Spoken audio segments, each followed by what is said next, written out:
Bueno, muy buenas tardes a todos. Siempre estas charlas de último día y tarde en el transcurso del día pues son bastante difíciles de que hacer que la gente no se duerma. Así que vamos a tratar de hacerlo lo más interesante posible. Como mencionó el doctor Murgas, yo soy cardiólogo infantil y mi especialización es más que todo en cardiología intervencional. Sin embargo, pues en nuestro país somos tan pocos que, como les digo a todo el mundo, somos todólogos, hacemos de todo un poquito, ¿no? Entonces vamos a ver si lo podemos ayudar aquí a dilucidar la ecocardiografía fetal. Bueno, hoy día hay muchos avances desde el punto de vista de tecnología de imágenes. Eso ha hecho pues que se pueda hacer un diagnóstico preciso e inclusive tratamientos a fetos diagnosticados con cardiopatías o con anomalías estructurales del corazón. Antes, el cardiólogo pediatra atendía al neonato una vez que llegaba a la sala de neonatología. Pero como menciono, hoy día pues con todos estos avances podemos hacer en conjunto con el especialista de medicina materno-fetal tanto diagnóstico como tratamiento del paciente intraútero. Tomando en cuenta que algunas de estas patologías pueden avanzar durante la vida uterina, pues es importante hacer ese diagnóstico y poder hacer un plan y poder tratar multidisciplinariamente a estos pacientes para ofrecerles lo mejor al neonato. El objetivo de todo esto pues data de muchos años antes, en los últimos años del siglo pasado, que se formuló por las Naciones Unidas los objetivos del desarrollo del milenio, ¿no? El cuarto decía que el plan era disminuir al año 2015 la mortalidad en menores de 5 años en 2/3. El reporte del año pasado concluyó que mundialmente bajó de 36 a 19% la mortalidad infantil y en Panamá de 17 a 10%. Entonces, ¿por qué no bajamos más de allí? Si tomamos en cuenta que casi el 41% de todas las muertes en niños menores de 5 años son en el periodo neonatal, siendo la prematuridad la causa más frecuente y la segunda por defectos o malformaciones congénitas, que corresponde más o menos a un 20%, la mitad de ellos son causados por cardiopatías congénitas. Entonces pienso yo que pues esa mortalidad que seguimos documentando en nuestros neonatos tiene mucho que ver por la… todavía pues nos hace falta bastante para poder resolver las patologías de malformaciones congénitas. No se sabe con cifras exactas cuántos fetos tienen cardiopatías congénitas. Lo que sí sabemos es que 8 de cada 1000 nacimientos vivos tienen algún tipo de cardiopatía congénita y de estas un 50%, o sea, la mitad va a requerir algún tratamiento durante el primer año de vida. Estas son las que llamamos cardiopatías congénitas severas, ¿no? No hay registros de la prevalencia de las cardiopatías congénitas en nuestro país.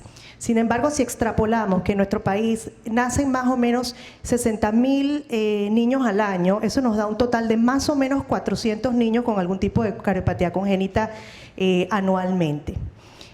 Más o menos el 50% de estas cardiopatías son cardiopatías severas que necesitarán algún tipo de tratamiento.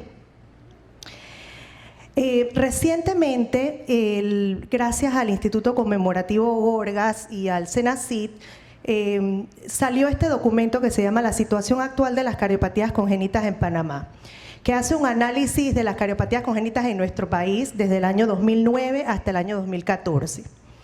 En él se tomaron toda la data que existía en los hospitales donde hay personal idóneo para diagnosticar cardiopatías congénitas.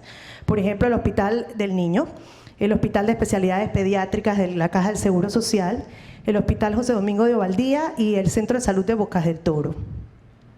Se obtuvo un total de 1.145 casos entre enero del 2009 y el 31 de diciembre del 2014. Se aprendió en este documento que el 67% de estos casos son pacientes no asegurados. El 21% eran pacientes asegurados y un 10% no consignado. Me llamó mucho la atención esta mañana la charla del doctor Ochoa, en la cual mencionaban que más o menos ellos hacen diagnóstico de unos 80 casos por año. Si tomamos en cuenta que esto corresponde totalmente a las cifras que acabamos de decir, si son 400 casos al año, y ellos ven un 20-25%, pues están viendo aproximadamente 80-100 casos al año. Y si de ellos el 50% son casos quirúrgicos, entonces el Seguro Social está cumpliendo la cuota de cirugías anuales, ¿no? Que están haciendo aproximadamente entre 45 y 50 cirugías por año. Sin embargo, ¿qué pasa con el resto, con el 67% de los pacientes que quedan sin operar? Retrospectivamente vimos que el 56% de esas pacientes tenían un control prenatal adecuado. O sea que pudo haberse visto en el ultrasonido obstétrico si el paciente venía o no con cardiopatía congénita. El 22% tenía control, pero era un control no adecuado. Y el 7% no tenía control prenatal. Cuando vemos el motivo de referencia o la manera de referir al paciente, el 69%, o sea, el 70% casi, fueron referidos de urgencia a los hospitales. O sea, que no se sabía prenatalmente que estos pacientes tenían algún problema. El tiempo transcurrido entre el nacimiento y el diagnóstico de la cardiopatía fue más o menos de 13 días para pacientes con cardiopatías congénitas severas. Un dato muy interesante y muy positivo es que el 92% de estos niños con cardiopatías congénitas no severas sobreviven al año de vida y el 48% con cardiopatías severas sobreviven. O sea, la mitad con cardiopatía congénita severa sobrevive al año de vida. Pero hay aún un 25% que se mueren sin ningún tipo de intervención.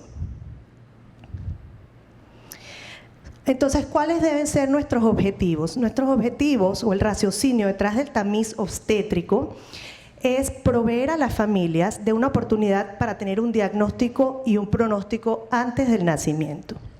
Conocer sobre las opciones de tratamiento y planear el parto en el lugar apropiado. El conocer la cardiopatía previa al nacimiento nos permite un manejo oportuno del neonato para evitar complicaciones, principalmente las asociadas al cierre del ductus arterioso. Todos estos pacientes que estoy mostrando en estas diapositivas son casos reales de nuestro Hospital del Niño. Con permiso de los padres, estamos pues presentando estos casos, ¿no? Este caso fue un bebito que vino a nuestro cuarto de urgencia a los 21 días con diagnóstico de probable sepsis.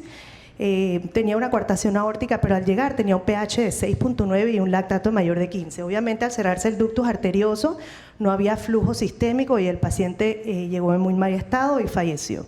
Y en una patología como la coartación aórtica, que en muchos centros tiene una sobrevida del 99%. No todo es negativo, este también es un paciente real que nació prematuro de 35 semanas, al nacer pesó 2.1 kilos, se le hizo diagnóstico de atresia esofágica, la cual fue operada en los primeros días de vida.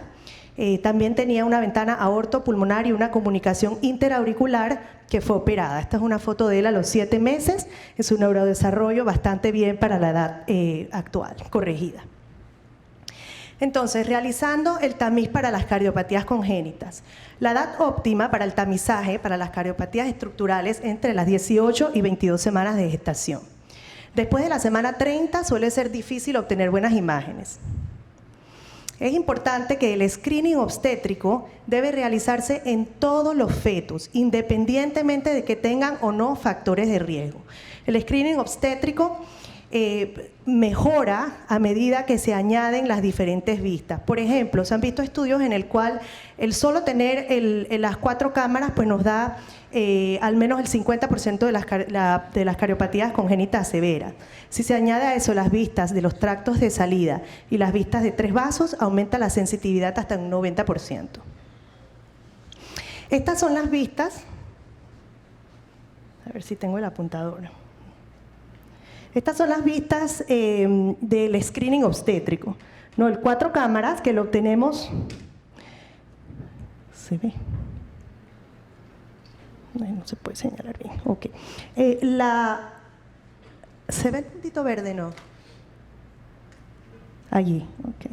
Casi no se ve. Bueno, esta es la vista de 4 cámaras. Aquí podemos ver que posteriormente está la columna del bebé. Sí, ya. Gracias. Esta es la aurícula derecha, el ventrículo derecho, ventrículo izquierdo de la aurícula. Aquí vemos el flap del septum interauricular que se desvía hacia el lado izquierdo como normalmente debe ser en la vida fetal. Si hacemos un sweep un poquito más hacia superior, vamos a ver la vista del tracto de salida del ventrículo izquierdo.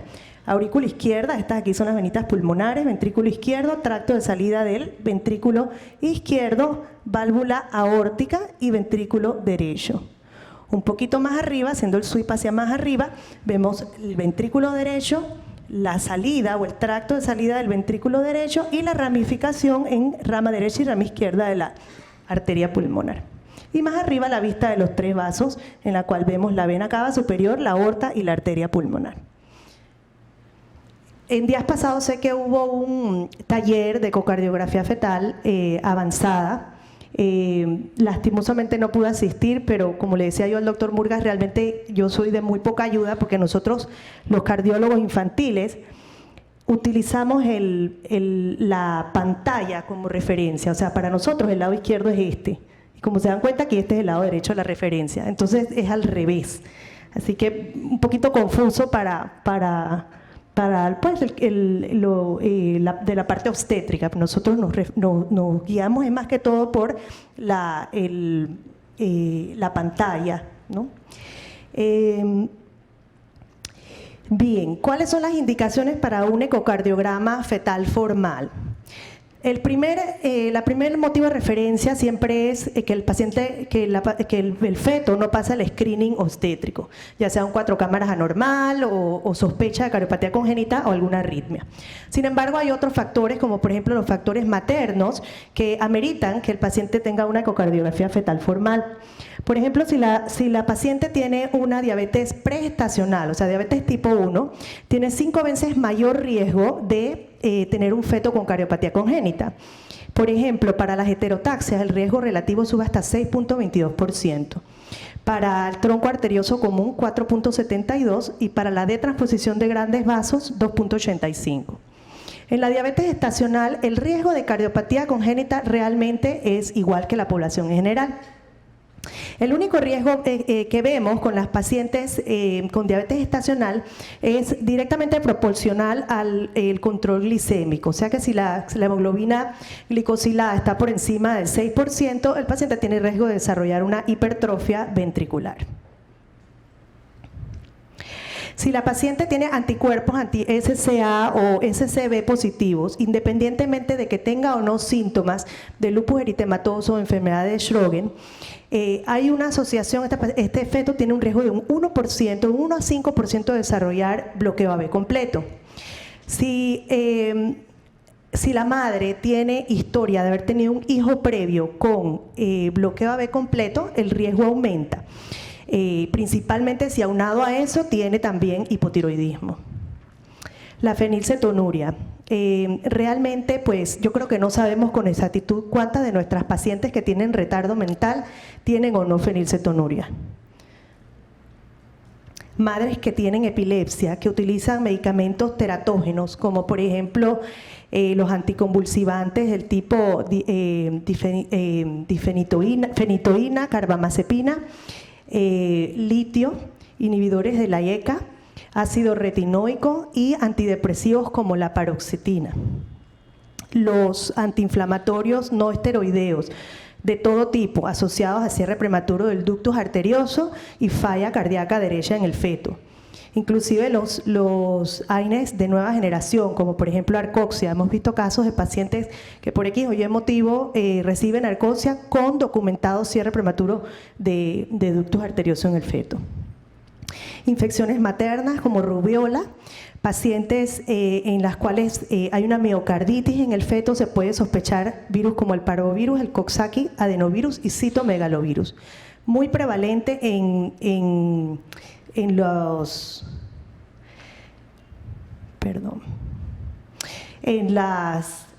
lugares donde hay cuidados de pacientes como los daycares, las escuelitas, ¿no? Maestras de escuelita y todo, Coxsackie virus, difícil de diagnosticar. Bien, otra de las indicaciones para un ecocardiograma fetal formal es la reproducción asistida. Estos pacientes tienen hasta un 8% de posibilidad de tener un feto con cardiopatía congénita, no solamente por la fertilización per se, pero también por los embarazos múltiples, ¿no? Inclusive la inyección intracitoplasmática de espermatozoides tiene el mismo riesgo. La historia familiar. Si la madre tiene historia de tener cardiopatía congénita, esto aumenta el doble el riesgo del feto en comparación con, por ejemplo, si es el padre o un hermano que tiene cardiopatía congénita. Si es el padre, el riesgo aumenta en un 2 a 3%. Y si es un hermano, de un 2 a un 6%. Condiciones familiares en donde la herencia es autosómica dominante, como por ejemplo en el síndrome de Noonan, la esclerosis tuberosa, entre otros. Factores en el feto, como mencioné, la principal es el referido por el screening obstétrico anormal o anomalías del ritmo cardíaco, ritmo irregular, taquicardia o bradicardia fetal. Anomalías extracardíacas. Se ha visto que más o menos en un 30% de pacientes que tienen onfalocele pueden tener cardiopatía congénita, igualmente pacientes con atresia duodenal hasta un 20%, 30% en hernia diafragmática y hasta en un 71% en pacientes que tienen anomalías geniturinarias. Sospecha o confirmación de cromosomopatías es otra indicación. El aumento de la translucencia nucal por arriba del percentil 95 para la longitud cefalocaudal. Si la translucencia nucal está mayor de 6 milímetros, el riesgo es hasta un 24%. Y si está mayor de 8.5, el riesgo aumenta hasta 60%. Flujo reverso con la contracción auricular en el Doppler, de ducto venoso nos aumenta el riesgo, inclusive si la translucencia nucal está en el percentil 95. Anomalías del cordón umbilical como arteria umbilical única o algún vaso sanguíneo intraabdominal. Los gemelos monochoriónicos, como hemos visto pues, en charlas previas, de un 2 a un 9% de riesgo de tener cardiopatía congénita y hasta un 10% de tener síndrome de transfusión fetofetal. Y el hidrops fetal, no inmune. Bien, hay mucha sobreposición, especialmente pues, en nuestro país que tenemos backgrounds de todo tipo de programas, ¿no? De quién realiza el ecocardiograma fetal. Hay muchas asociaciones que han presentado guías para la ecocardiografía fetal normal. En el 2004 pues, apareció la guía de la American Society of Echocardiography. El ISUOC, el IUIM también han dado guías y casi siempre las mismas vistas, los mismos parámetros, es lo que en todas las guías se estipula, ¿no? Estas guías que yo estoy discutiendo hoy son el American Heart Association del año 2014. Y más o menos vamos a hablar de algunos de los parámetros, así muy escuetamente, de los parámetros que se exigen, ¿no? Para una ecocardiografía fetal. Imágenes de 2D, donde vamos a ver el axis cardíaco, el situs atrial y visceral, las conexiones venosas sistémicas y pulmonares, mediciones de las diferentes estructuras cardíacas, por ejemplo, las válvulas atrioventriculares, los tamaños de las paredes anterior del ventrículo, septum interventricular, pared posterior del ventrículo izquierdo, longitudinal de ambos ventrículos, de los vasos sanguíneos, las conexiones ventrículo-atriales, el arco aórtico y el arco ductal y la relación cardiotorácica. En el color flow mapping, o el mapeo en color, vamos a ver los tractos de entrada y de salida de tanto las válvulas atrioventriculares como las semilunares, el arco aórtico y el arco ductal, y vamos a medir todas las velocidades Doppler para las cuales hay referencias para cada edad gestacional. Las venas cava superior e inferior, las venas pulmonares, el septum interauricular e interventricular y los Doppler de ducto venoso, arteria umbilical y vena umbilical. Se hace también la evaluación del ritmo cardíaco con la frecuencia cardíaca, el ritmo en modo M, que vamos a ver en la siguiente charla con más detalle, la charla de las arritmias fetales, el intervalo PR mecánico, evaluación en caso tal de que haya alguna arritmia de cada arritmia en particular. Los parámetros de función ventricular, si el paciente tiene hidrops fetal, cardiomegalia o la fracción de acortamiento de tanto el ventrículo derecho como el ventrículo izquierdo. Estas son, además de las vistas que mostré inicialmente, el corte sagital de las venas cavas, en la cual vemos la vena cava superior, la vena cava inferior y la aurícula derecha. Esta es la vista del ángel, que se llama. Si hacemos un sweep, podemos ver el arco aórtico, el que le llamamos el candy cane, en el cual vamos a ver los 3 vasitos supraórticos, y más adelante vamos a ver el arco ductal, en donde vamos a ver el tracto de salida del ventrículo derecho, la válvula pulmonar, y este le llaman el palo de golf, la vista del palo de golf, y la vista de 4 cámaras, que ya la vimos, ya la discutimos previamente. Este es un corte axial. En el centro vemos la válvula aórtica. Esta es la aurícula derecha, anterior está el ventrículo derecho. Esta es la salida de la pulmonar con la rama derecha y la rama izquierda de la arteria pulmonar. Si hacemos un sweep hacia inferior, vamos a ver entonces el ventrículo derecho y el ventrículo izquierdo, la morfología de ambos y el septum interventricular. Bien, ecocardiograma de seguimiento. ¿Quiénes deben tener un ecocardiograma de seguimiento? Por ejemplo, pacientes que se les hace diagnóstico de alguna patología en la cual hay insuficiencia de válvulas atrioventriculares. ¿Por qué? Porque estas pacientes pueden progresar a falla cardíaca y presentar hidrops fetal. Hace algunos años compartí un caso bien interesante con la doctora Herrera de una paciente que tenía un canal atrioventricular desbalanceado con insuficiencia valvular y pues mes con mes se le daba seguimiento a la paciente y en las últimas semanas, si no me equivoco, la paciente tenía derrame pleural bilateral. Desafortunadamente pensamos pues que no pues, se fue demasiado agresivo con este paciente por la patología de base, pero muy probablemente pues el derrame pleural bilateral complicó todo el outcome de la paciente.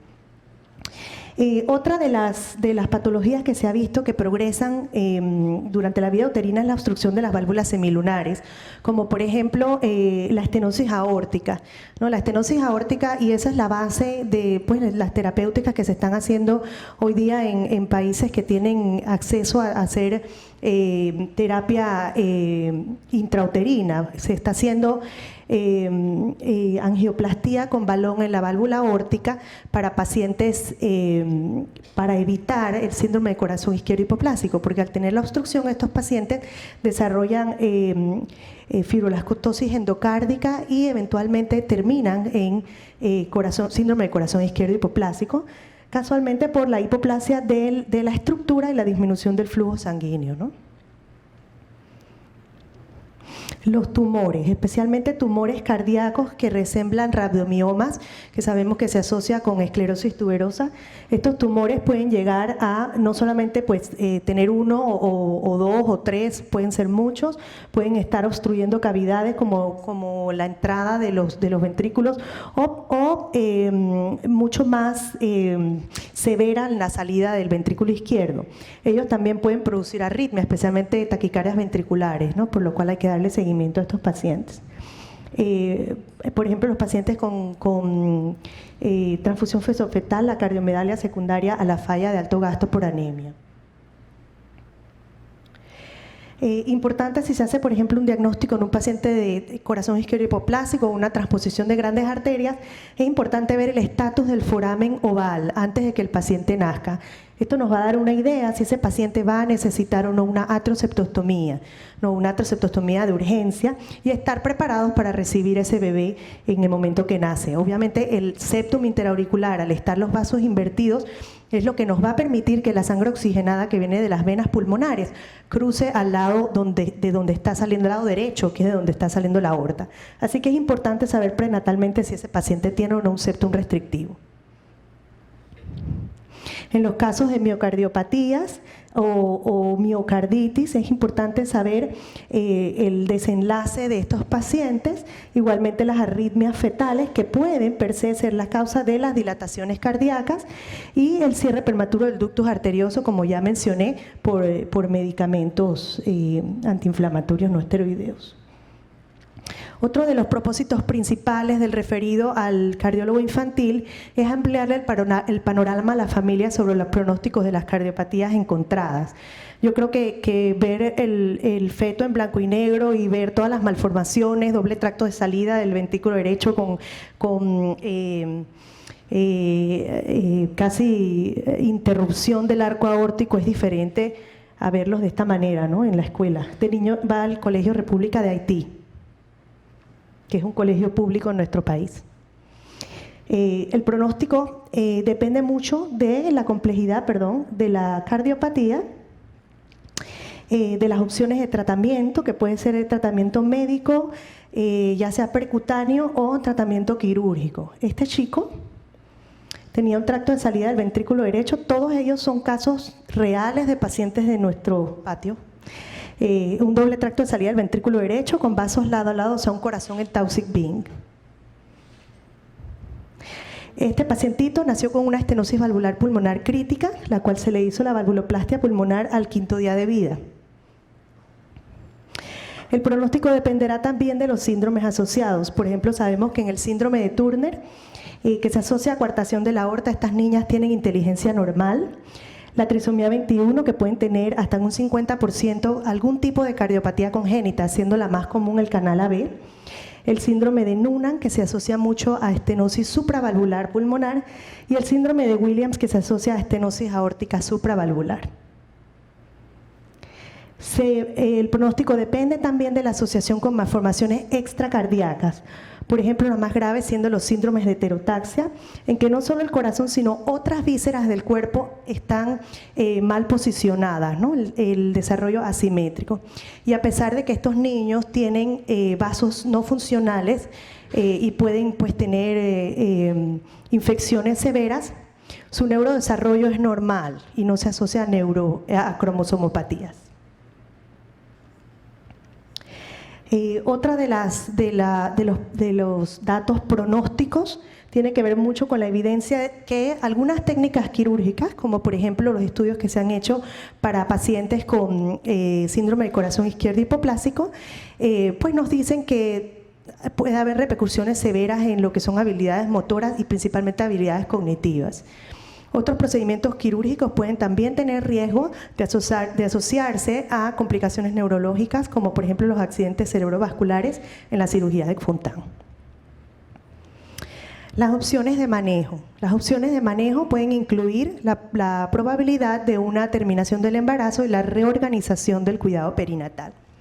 La terminación del embarazo es una opción, es una opción legal en muchos países desarrollados. En nuestro país no es legal. Hay un artículo en el Código Penal, el artículo 144, que dice que corresponderá a una comisión multidisciplinaria designada por el Ministerio de Salud determinar las causas graves de salud y autorizar la terminación. Importante con respecto al manejo, si la lesión es ducto dependiente, se debe planear la labor de parto cerca del centro cardiológico que atenderá a este paciente. Y debe realizarse el traspaso en caso tal de no estar siendo la paciente seguida en esa institución entre la 30 y la 34 semana, para que la madre se familiarice con el obstetra y el hospital aguardando la hora del parto, con una comunicación efectiva entre facultativos. Eso es supremamente importante, que cada vez que uno hace un diagnóstico perinatal y uno está dándole seguimiento al paciente, pues se haga el seguimiento en el momento que el paciente llega en labor.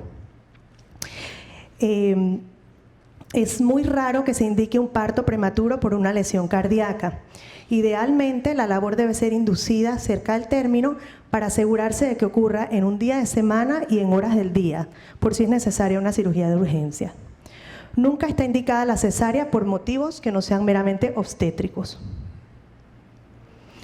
Nuestro compromiso. Quiero cerrar pues para comentarles que nosotros debemos poder proveer a estas familias de un diagnóstico prenatal certero, dar seguimiento prenatal del feto con cardiopatía, apoyo emocional y psicológico a la familia, traslado al paciente a un centro especializado con una comunicación efectiva entre los facultativos y un tratamiento oportuno y exitoso del neonato.